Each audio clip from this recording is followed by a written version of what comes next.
Información, como todos los días, muy gentil. Y está con nosotros el profesor Edgar Tello. Él ha sido protagonista de la huelga magisterial el año pasado. Debo decir, y esto es una opinión absolutamente personal, que me ha parecido uno de los dirigentes más no sé, serenos, más equilibrados, con un manejo más responsable de la situación tan compleja que nos tocó vivir. Él ahora es secretario general del SUTE Lima Metropolitana. Que corresponde al sector del magisterio ligado al profesor Pedro Castillo Terrones, ¿no es cierto? Así es. Muchas gracias. ¿Qué es lo que está pasando, Edgar, con usted? Entiendo que lo están sancionando. Bueno, al respecto, nosotros hemos siempre pedido al gobierno, y ustedes son testigos de que también ha intercedido para pedir el diálogo. El gobierno y el ministro de Educación ha dado diálogo. O sea, un gobierno democrático dialoga. Hemos predispuesto para dialogar. Pero mientras pedimos diálogo sin soluciones, por otro lado están reprimiendo. Entonces ya prácticamente eso ya no refleja un Estado democrático, sino parece una dictadura.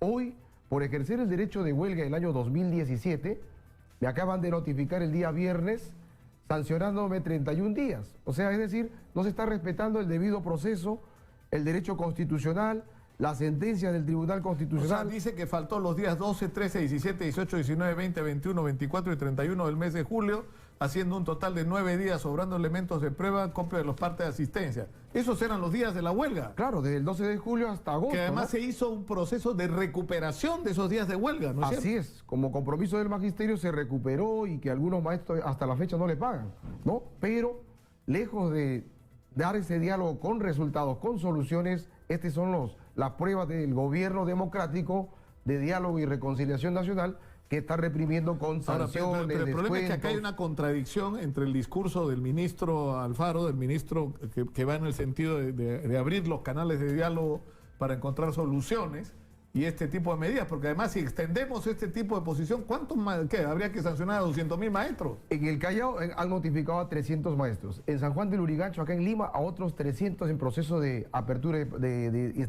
instauración de proceso administrativo. En Loreto, San Martín, en Junín, instaurando proceso administrativo, e incluso el fiscal también yendo a la parte judicial pidiendo a 4 años de cárcel para maestros que han ejercido derecho de huelga. En Huancavelica también, de alguna manera, han instaurado proceso, han pretendido sancionar. Entonces, ¿a dónde quiere llevar el ministro? Claro, pero eso es lo que no entiendo. Si parte del acuerdo para el levantamiento de la huelga fue que los días que se habían perdido en la huelga se iban a recuperar, eso supone que se ha llegado a un acuerdo de compensación y por tanto no se tendría que aplicar ninguna sanción como esta. Es una contradicción. Así es. ¿No es cierto? O sea, el haber firmado una cosa y hacer otra. Claro, se recupera, la mayoría de maestros han recuperado el plan de recuperación de clases del 2017, que le han pagado alguna parte y a un sector todavía falta cancelarle, pero sin embargo responden ahora con estas medidas represivas de instauración de proceso administrativo. Ahora, esto está dirigido, es decir, porque yo insisto en esto, si se aplicara este principio de todos aquellos que hayan faltado a clases en los días de huelga, a todos los huelguistas nos quedamos sin maestros por un mes y les van a aplicar el mismo criterio, un mes de sanción. En Lima Metropolitana son 80.000, o sea, los 80.000 los van a instaurar y sancionar también a los maestros, solamente en Lima Metropolitana. Pero esto está discriminado, o sea, lo están haciendo contra los dirigentes. Están comenzando contra nosotros los dirigentes, y obviamente que esto de alguna manera vulnera pues el derecho constitucional, y entonces ¿qué tipo de diálogo quiere el ministro de Educación? Pero de esto han hablado con el ministro está al tanto de que esto está ocurriendo, porque esto ¿quién lo firma? El director de la Unidad de Gestión Educativa Local número 1 de la UGEL 1, Luis Alberto Yataco Ramírez. Así es.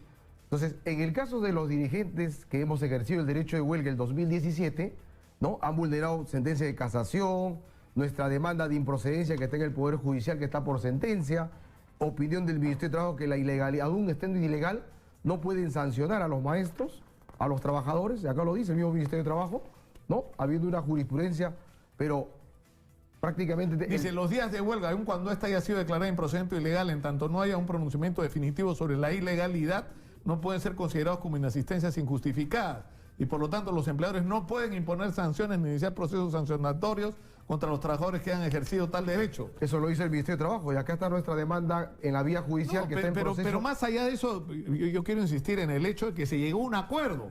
O sea, evidentemente fue un perjuicio que se perdieran esos días de estudio por la huelga, y se hizo el trato de que esos días iban a ser compensados con lo que los maestros han cumplido.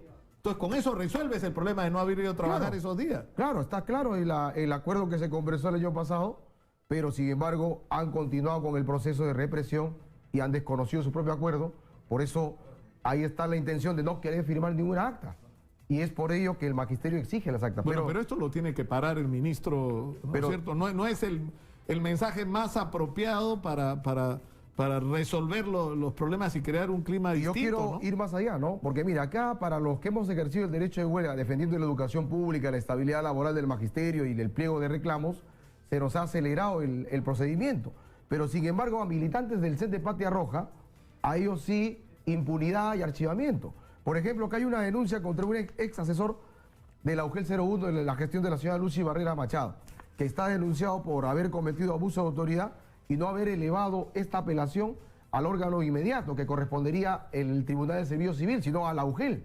Y ya por ello es una negligencia de función y sin embargo este señor Marlon Hernández, por haber sido el asesor y ser militante de Patria Roja, lo están pretendiendo archivar este proceso. Hay otro caso de un profesor, Gabino Gamarra Cortés, que es también militante de Patria Roja, ha estado más de 15 años en España y se ha reincorporado hace 2 años y no pasa nada. Y hay otro profesor que tiene la misma condición, a él sí no le permiten reingresar al magisterio. Es decir, ¿cuál es el mérito? Ser militante de Patria Roja. El otro caso de un señor Percy Arévalo, ¿no? Denunciado en Villa El Salvador por hostigamiento sexual, de alguna manera maltrato psicológico, lo han reasignado a San Juan de Miraflores, el colegio Javier Herao, reincidente ahí, y también se le pretende de alguna manera limpiar, archivar su proceso. O sea, porque ¿cuál es el mérito? Militantes de Patria Roja. Pero sin embargo hay un maestro, Jaime Mucha Hernández, del Tupac Amaru, que hace 4 años él fue absuelto, pero como no es de Patria Roja, también por un caso de hostigamiento sexual fue absuelto, pero lo reabrieron el caso y lo separaron ese maestro. O sea, ¿cuál es el mérito? Ustedes dicen que hay un trato discriminatorio. O sea, hay una influencia, prácticamente hay un tráfico de influencias aquí. Es decir, y eso solamente los militantes del Centro de Seguridad de Patria Roja. Ahora, en los funcionarios de la UGEL, ¿no? Por compra de limpieza, la directora de la UGEL ha habido, por OSI, ha habido de alguna manera un informe de investigatorio porque hay una falta. Pero sin embargo, todos esos casos, ahí sí no hay celeridad, más bien hay archivamiento. Entonces, creo que de alguna manera, si en la UGEL 1 pasa esos casos de corrupción, de irregularidad y tráfico de influencia, ¿cómo serán las demás UGELs, la ADREL y de alguna manera a nivel nacional todo el país, ¿no?